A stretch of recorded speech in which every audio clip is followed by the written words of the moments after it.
Let's imagine now that we're looking at the gravitational attraction between the Earth and some object. This might be some object that's above the surface of the Earth.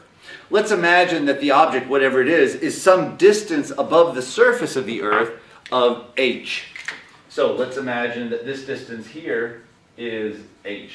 H is, the mass is h meters or whatever, above the surface.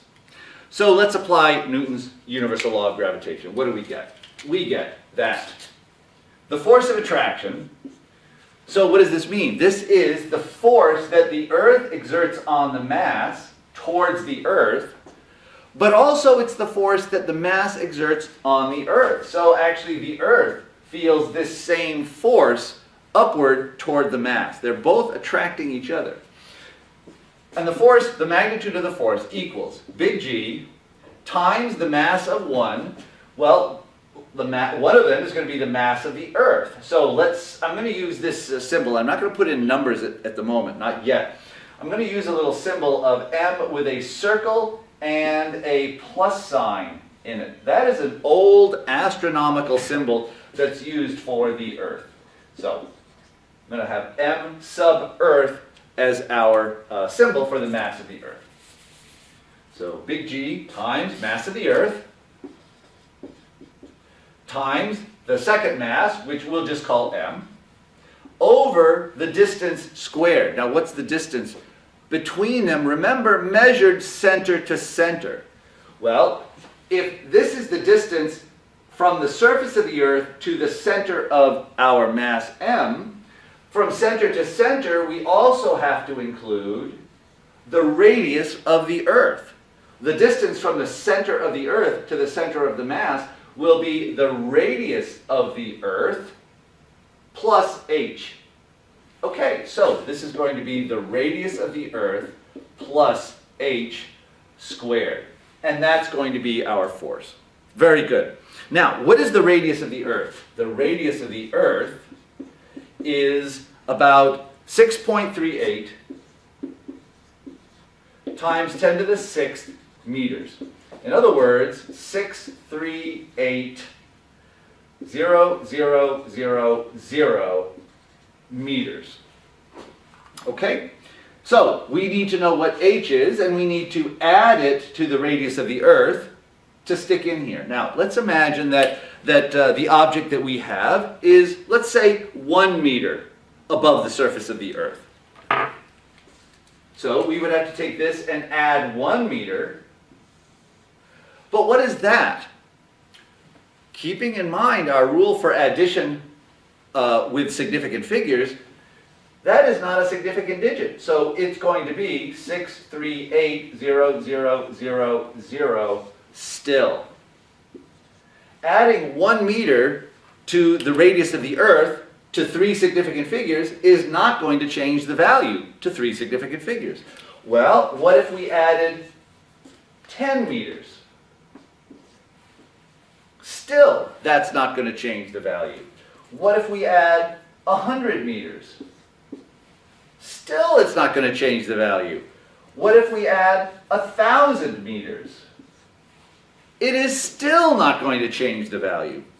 As a matter of fact, it will only change the value if this were so large that we actually might round up the next digit. So we could actually put in a number as large as 4,999 meters, and this would still round down to 638,000. Well, what is this telling us?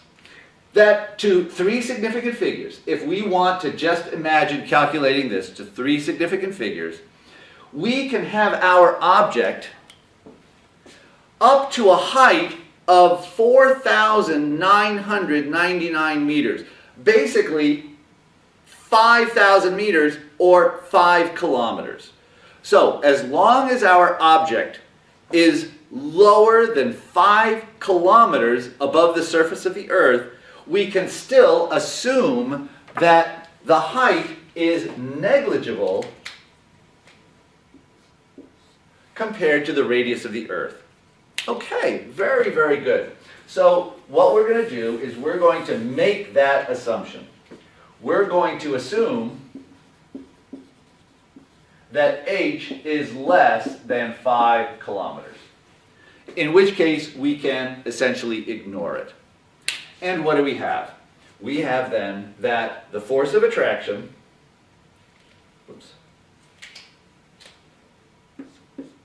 is then equal to big G, mass of the Earth, over the radius of the Earth squared times m.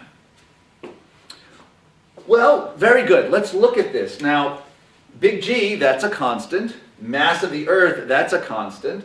Radius of the Earth squared, that's a constant. The only thing that could change in this equation on the right side is the mass that we're talking about. The mass for which we're determining the attraction of gravity, what the force of gravity is acting on this. Well, let's stick numbers in here and see what we get. What do we get if we actually put the value of G, mass of the Earth, radius of the Earth, squared? What do we get in there? Can you guess? Well, let's see. Let's put the numbers in and see. What we get is that big G times mass of the Earth over radius of the Earth squared equals big G, 6.67 times 10 to the minus 11 Newton meters squared per kilogram squared, times mass of the Earth. Mass of the Earth is about 5.98 times 10 to the 24th kilograms. And there you see, there we're getting this big number to give us some reasonable value for the force. And then divided by the radius of the Earth, like we just said, 6.38 times 10 to the 6th meters. We're going to square that. Now let's look at the units. What is this going to equal? Well, we've got 1 kilogram canceling 1 kilogram. We've got meters squared canceling meters squared. So we've got a Newton per kilogram. Now what's a Newton per kilogram? Well, a Newton, remember, is a kilogram meter squared per second squared. Oh, sorry, not meter squared. It's a kilogram meter per second. Sorry, kilogram meter squared per second squared. That's actually a unit of energy we'll see later, a joule. Divided by kilogram, canceling that. What are we left with? Meters per second squared. Multiply this all out, and what do you think we get? We get 9.80 meters per second squared. We get little g. So what is the force? The force is m times g. There we go. The gravitational attraction between Earth and whatever object we want to talk about, the force of attraction is mg. In other words, the weight of the object. Very, very interesting result. Let me get rid of this. This force of attraction is equal to mg, which is the weight of the object.